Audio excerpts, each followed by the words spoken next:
You're listening to Across the Pond, a show about improving the lives of British expats living in America. Brought to you by Plan First Wealth.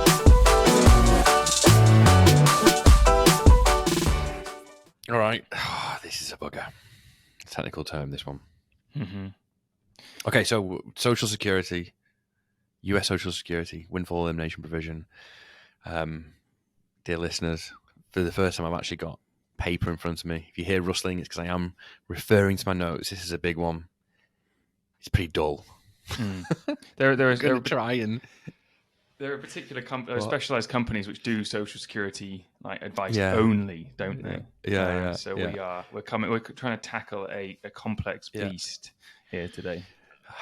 The point here is we're going to try and deliver some information that's useful, that's insightful, that British expatriates living in America can use to their advantage. I'm going to try and walk that line between enough information but not overly technical. Tom might have to pull me back from the precipice of information overload.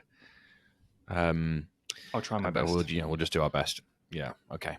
So, like I say, Social Security. Right. What do we want? There's a lot of information going to come your way right now. If you're just interested in WEP, skip further on in the episode. But the overarching message I want to get across right now is Social Security is quite possibly way more generous than you think. That's a reaction I find a lot in people is because we're used to basic state pension in the UK. We're anticipating £4,000, £5,000, £6,000, £7,000 a year in old age benefits. Social Security is way more generous, at least currently. You pay a lot in, although you pay a lot in the UK now. But you pay a lot in, but also you can get an awful lot back out, assuming it isn't repealed or whatever. Yeah. Which we'll talk about at the end, but let's not. I find it's not going to get repealed. It's one political hot potato that isn't going to get dropped. So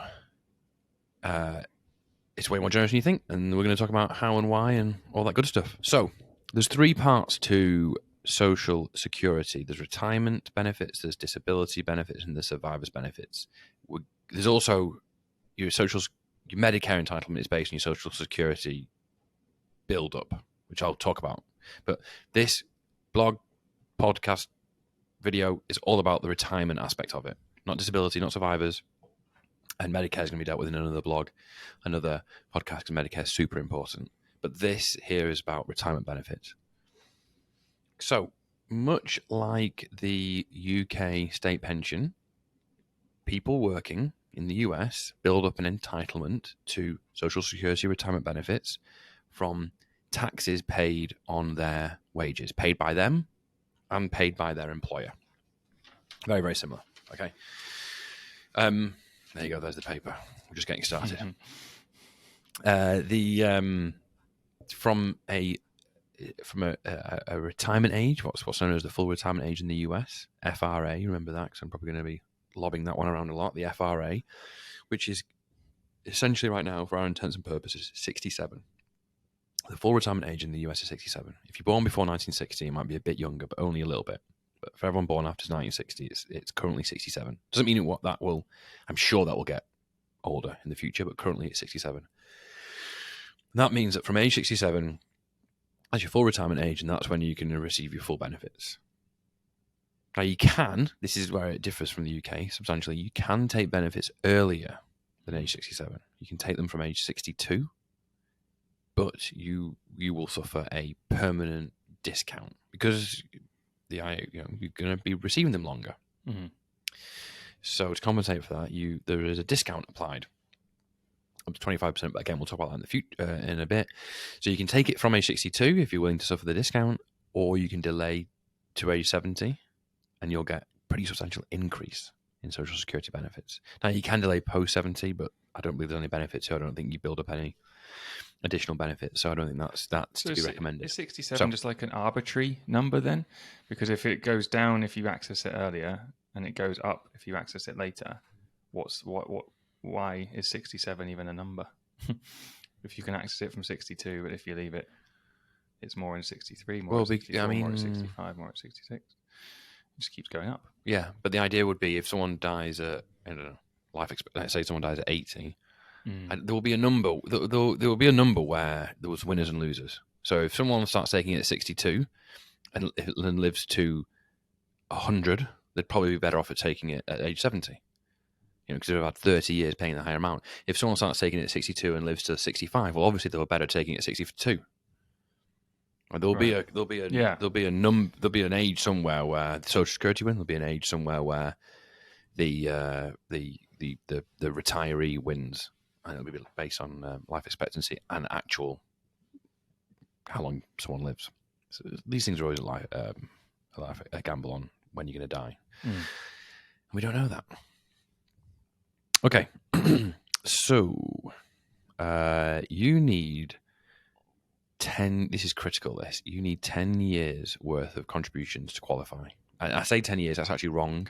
It's actually 40 credits, and you get a credit each quarter, provided you earn over a certain threshold and contribute to the scheme. I shouldn't say scheme. Americans think that as a Ponzi scheme. To the plan, Social Security, and that threshold is extremely low. So essentially, you need to work for 40 quarters, which equates to 10 years, but to qualify for any benefit. And then the benefit is on a sliding scale based on how long you worked and how much you earned and how much you contributed. This 40 credits is absolutely critical for another reason, and that is Medicare. Again, another blog, another podcast. But to qualify for Medicare, you need the same 40 credits, and you do not want to be retiring in America without Medicare unless you are absolutely minted. So there's a chance then that Brits come to America late 50s, they want to retire early 60s, and they've only built up 5 or 6 years or 20, 30 credits, and they want to retire, but they can't. Or, well, obviously they can, but it could make sense to just go and get some nice W-2 cheap employment income from somewhere to top up your Social Security. Yeah, that can absolutely happen. Brits wanting to retire early, something like, because in the UK, it's want to retire at 62, 63, and people don't factor in that they might not have the 10 credits, although I think our clients usually do. But more importantly, they don't factor in that Medicare doesn't kick in until 65, and then you get walloped with private medical insurance before then, and at that age, it's punchy. Yeah. Right, so 40 credits, 40 quarters, 10 years to qualify. Then how you pay into the system, I say it's you and your employer. There's a maximum wage that's set each year that suffers Social Security taxes. For 2023, it's 160,200. For last year, it was like 147. Every year it changes. I think every year it changes, and it tends to go up.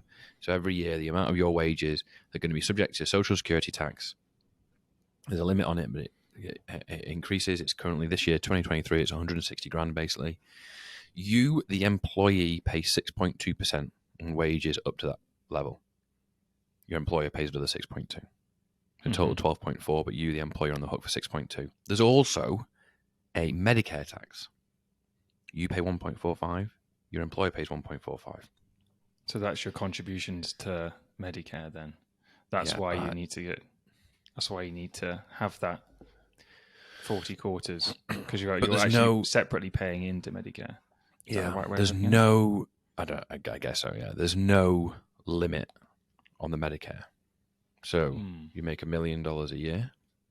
Look at you. Then you're paying 1.45% on that whole million, as is your employer. You're Mr. Self-Employed. You're an employer. You're on the hook for everything. You're on the hook for that 12.4% on the first 160 grand, and you're on the hook for that 2.9% on everything. Plus, there's a Medicare surcharge. I think it's called a Medicare surcharge of 0.9% on any income above 250 if you're married filing jointly. I think it's 200 if you're single, but for most people we know it's married filing jointly and it's 250. So you finish working, you go do a bit of consulting work for yourself, self-employed. Then you're on the hook for much more expensive Social Security and Medicare payments. 15.3, yeah. Plus that, if you make more than 250, anything above the 250 is at 0.9. But for most employees, you're at 7.65% up to 160, just 1.45% there afterwards, and maybe some of the Medicare surcharge 0.9. So, substantial amount.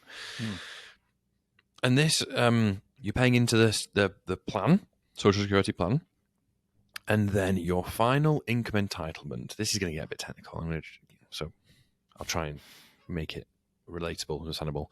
It's based on what's called the primary insurance amount, PIA, your primary insurance amount. That's your benefit, basically. Now, how your PIA is calculated is based on something called your average index monthly earnings, AIME, your average index monthly earnings. This is actually quite straightforward.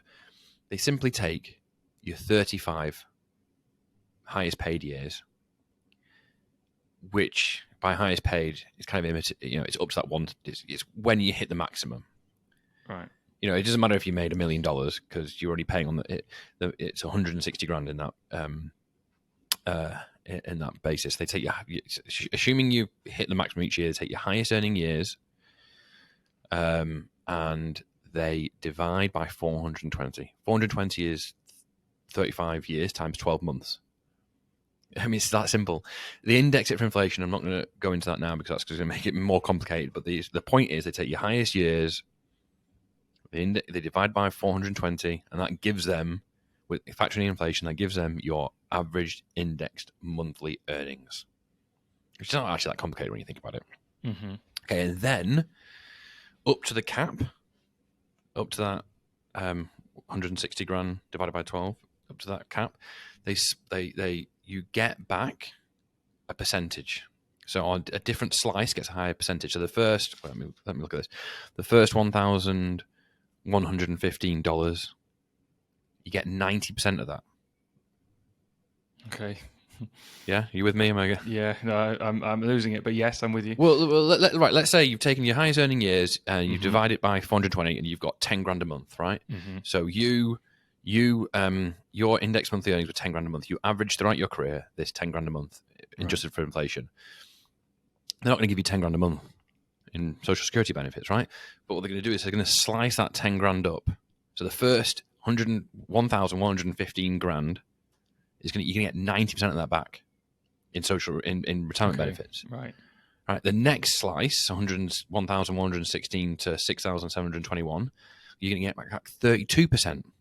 Much lower. Mm-hmm. And then above that, 6,721 to 10 grand in this case, because you're below the max, you're going to get back 15%. Mm-hmm. So in this case, you, Tom, $10,000 a month, your average index monthly earnings, your Social Security benefit is going to be 3,288 or something like that. Okay. This is because the whole point of the Social Security scheme, same with the UK stuff, is they want to provide. They're kind of assuming that lower income people have got fewer savings and are going to rely more on the state for the benefit. Is my interpretation of it. Mm-hmm. So they want to replace lower income wage earners with a higher percentage of Social Security. So, higher earners will get more in dollar terms, but as a percentage of what they earned, they'll get back much less because it's going to be considered that they're going to have other assets, other savings, other retirement accounts it's the rich people subsidizing poor people, and I'm totally for it, honestly. Mm-hmm. But that's the thought process behind it, as I understand it. Okay, hopefully that made a bit of sense. But essentially, they're going to take your 35 highest years, for the US, that, isn't it? Index it for inflation, right? Divide by 420, and then apply a percentage to it in slices, and you're going to get back a percentage. And the lower your income, the higher a percentage you can get back from Social Security. Simple, right? Okay, moving swiftly on. I talked before about how it's much higher than people expect it to be. So I've got the numbers right in front of me here. And if you've got maximum... Oh, just before I... Sorry. Stop that drum roll. 35 highest years. So if you've not been working in the US for 35 years, let's say you've only been working for 15 years or 20 years. So let's say you've been working for 20 years. Those 15 years are recorded as 0. So you add up your 20 years working... Right. Plus 15 zeros, divided by 420, so that brings down your average massively. So you can have 20 maxed out years, but because you got 15 years at 0, it brings down your average. Interesting. So the more years you can have paying in, the better. Okay, so maximum, you've been paying in for 35 years. You've always hit the maximum cap. You've always contributed the maximum. And in 2023, if you're reaching FRA, full retirement age in 2023, 67, the maximum cap is going to be around $3,627,000 per month. That is $43,500 a year. $43,500 guaranteed, inflation-linked, government-backed retirement income. That's a hell of a lot more than UK state pension. A hell of a lot more. Okay, now just to go on from that, I said before, if you delay to age 70, you get more. I think I'll come to this in a bit, but I think it's basically 8% every year you delay past 67 to age 70, 8% increase. That's $4,555 a month. That's $54,660 a year. So if you delay if you got full record, delayed to 70, you can take home $54,660 a year. Personally. It's you. Right, and then just finishing this one, you start at 62, you take that haircut, which is 25%, and then it gets less the closer you get to 67. Right. It's 2,572. So you started at 62. Your benefit then is going to be practically $31,000 a year. So just rounding these numbers, if you were reaching these ages, 62 in 2023, 67 2023, 17 2023, it's 31,000 practically, 43,500 practically, and 54,500. Yeah. It's a big difference, and it's a lot of money. Yeah, I mean, firstly, it's a lot of money. I mean, the UK state pension is just over £9,000. So what's that? Full. That's full. That's 30 years of contributions. That is $11,000, $12,000 today. Yeah. But wait, there's more. So spousal benefit. So a lot of our clients, their husband and wife are working. So they're both building up these benefits. So they can both claim it on their own record. So you can double that if they get 35 years each, right? But oftentimes one party's not working, bringing up the kids, whatever it might be. Well, I think it's classed as a home worker here.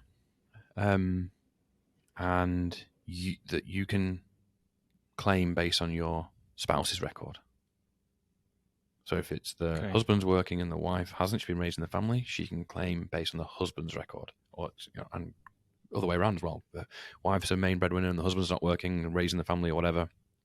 You can claim on the wife's record, and the claim is half of the main recipient, right? So if in that case, if it's 67 and you've got full whack 43 and a half, your wife can claim another half on top of that. Or if her record's more, she can claim her own record. But you can claim, so the maximum there is based on one record. This is very different from the UK as well. Based on one record, your benefits at 67 would be $65,000 a year. More if you wait to 70. Bloody hell. Do you think loads of that is offset by the healthcare and medical costs, which obviously aren't an expense you have to pay in the UK? Yeah, so at least, that, but it is super generous. Well, it's also running out of money, which we'll talk about in a second.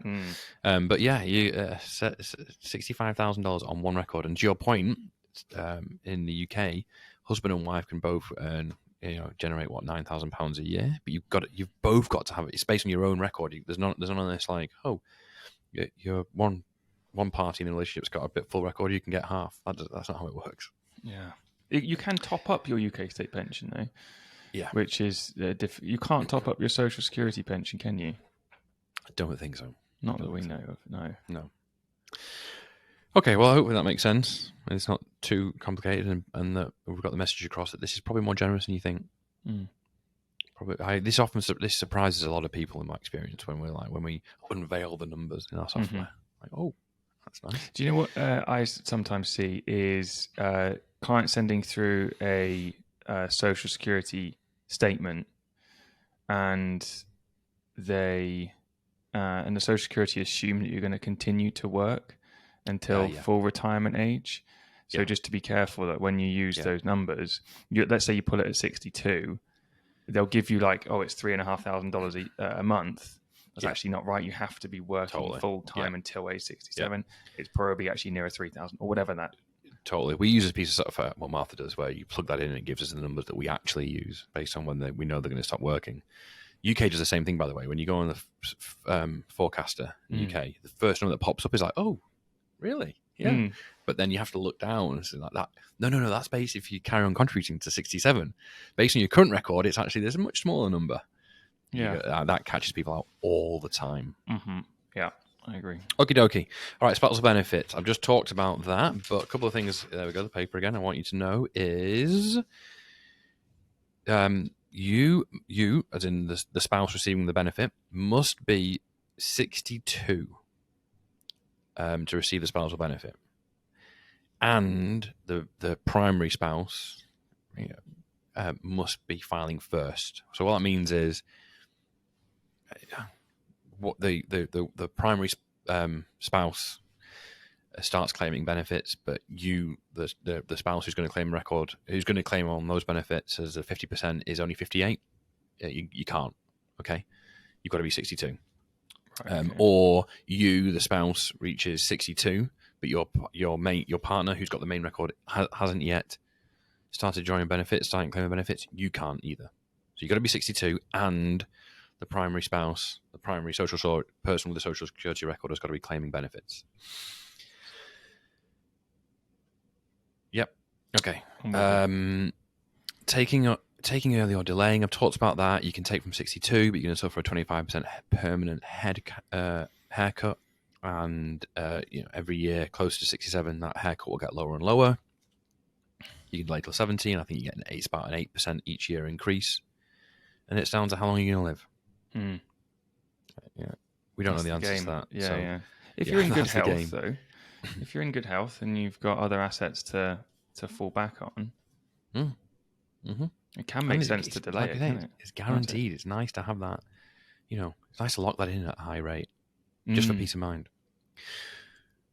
If you delay past 70, there are no further increases applied, so don't delay past 70. Exclamation point. I think that's all we need to say about that, right? Yeah. Working while taking benefits. This is... I just scratched my head at this. And again, I'm not going to dwell on this because it doesn't really apply to many of our clients, but essentially, if you start taking benefits, you start claiming retirement income, and then you start earning as well, you start working, and you earn above a threshold, and the threshold is quite low, not very low, but quite low, they'll start reducing your benefits. That sounds bad. But then, when you hit full retirement age, even if you're still working, they'll increase your benefits to give you it back. Why bother? I mean, and the amount they reduce it by depends whether you're in the month, the final year before your full retirement. It just makes no sense to me. It's just an additional level of complication I can't wrap my head around. But I'll just say, if you start benefits before age 67 and you're still earning / self-employed, then your benefits are likely to be reduced. But you should get them back once you hit full retirement age at 67. So if that's you, you're going to need to do some additional planning to make sure you're not banking on your social security income and your side job to make ends meet, because they might start reducing your social security benefits because you've got the side job. So go on our blog, have a look at the amounts, and just be aware. I bet that's not on the PDF statement. That analysis, because let's say you go into some consulting role where you get $50,000 a year from age 63, just sort of a bit of a side gig that then impacts your social security. All right, taxation in payment federally, the IRS. They are going, if you're married and filing jointly, 85% of your social security benefit is going to be taxable, assuming your combined income's over 44 grand. Okay, so assuming you've combined income over 44 grand, which for most people we know it is, 85% of your social security is going to be taxable. So 15% is not taxable, which is nice. I think most states don't tax it as well. Mm. 13 states tax Social Security benefits, which would suggest that 39 don't. No. Wait, have I just committed? You haven't got to do your I should know this. You haven't got to do your 37. citizenship thing. Yeah, have you? 37. 37. I always get 50 or 52. I always get that mixed up. Okay, so 37 states don't. 13 states do tax Social Security benefits, and 4 of those use the same formula. So presumably 9 of them tax it in full at the state level. Okay. Retiring outside the US. So if you retire outside the US, providing you don't move to North Korea or Cuba, not joking, providing you don't move to North Korea or Cuba, you're still going to be eligible for and can claim your Social Security. Much like moving outside the UK doesn't stop you being eligible for your basic state pension, which still surprises people. Mm-hmm. It's a nice surprise. You've paid in, so... What you want, though, what ideally is you want to go somewhere, or you want to be a citizen of a country that's got a social security agreement in place with the US. The UK does. If you're a UK citizen going back to the UK, which is what we're going to focus on, there is a social security agreement, and that's a benefit because that means that you should be able to have your social security paid out to you gross, but it's taxable in the UK. If you don't, not this 85%. Well, no. So if you don't, yeah, no, you're going to be fully taxable in the UK, I imagine. If you're in a country that doesn't have a totalization agreement, social security agreement, the US are going to apply a 30% withholding tax. Just a little wrinkle, 30% on 85% of the benefit, which is actually like 25.5% benefit withholding. And then you can claim that back, or if you can offset it in the country you're living in. But like I say, for our clients who are mostly going back to the UK, they should be able to have it paid out to them gross. But if you are thinking of retiring in a different country, that is something worth exploring, isn't it? Yeah. SSA, yeah. Social Security. If you go on our blog about this, we have a couple of resources. One of them is you can see a list of countries that've got these agreements. Quite a few European countries. The ones you'd expect are in there, aren't they? Wow. Yeah. Windfall Elimination Provision. All right. Ooh, this is one that upsets people, and I understand why. So, Windfall Elimination Provision is it's a provision to eliminate a windfall, or what the US considers a windfall. So, I believe this has its roots in years ago. Certain professions or industries were had their own pension schemes. Right? So to prevent those people later on being able to have a claim on Social Security and the pension scheme that they were a part of for this other job, the US introduced a Windfall Elimination Provision, which basically it's a reduction to someone's Social Security retirement benefits because they receive a pension that was funded by employment earnings that were not subject to US Social Security taxes. And this catches the state pension, the UK state pension. As I understand it, it doesn't include company pension schemes, defined benefit company pension schemes, but it does catch state pension. So if you have a state pension from the UK, the WEP could apply, and WEP will mean your Social Security benefits can be reduced based on the value of your UK state pension. Nasty. Yeah. Unexpected. Yeah. Doesn't exist the other way around, does it? Nope. Doesn't exist in the UK. So, if you have 30 years paying into Social Security, 30 years, no WEP penalty applies. It doesn't matter what your UK state pension is. You've got 30 years or more paying into Social Security, there's going to be no WEP applied. If you have less than 20 years paying into Social Security, so more than 10, less than 20, more than 10 because you need 10 just to qualify, less than 20, maximum WEP is going to apply, maximum WEP penalty. And that's going to be either 6,690 right now, or 50% of the value of your state pension, whichever's lower. Right, probably about that one. Right. Usually, it's going to be this. I think we talked before. The maximum state pension you can get is like $12,000 a year based on current exchange rate. Yeah. So half of that is $6,000. Usually it's going to be lower because people have been outside the US not working, outside the UK not working. Okay, so it's going to be, so really there is a maximum it can be, but for our intents and purposes, usually it's 50% of your state pension. Okay. Significant that. I It's mean, significant, yeah. It's $4,000 or $5,000 a year is a holiday. Yeah, it's worth point, yeah. it's worth prior planning to work that out. Does that then run contrary? And sorry if you're about to say this, but because we are in previous podcasts we have advised topping up your UK state pension.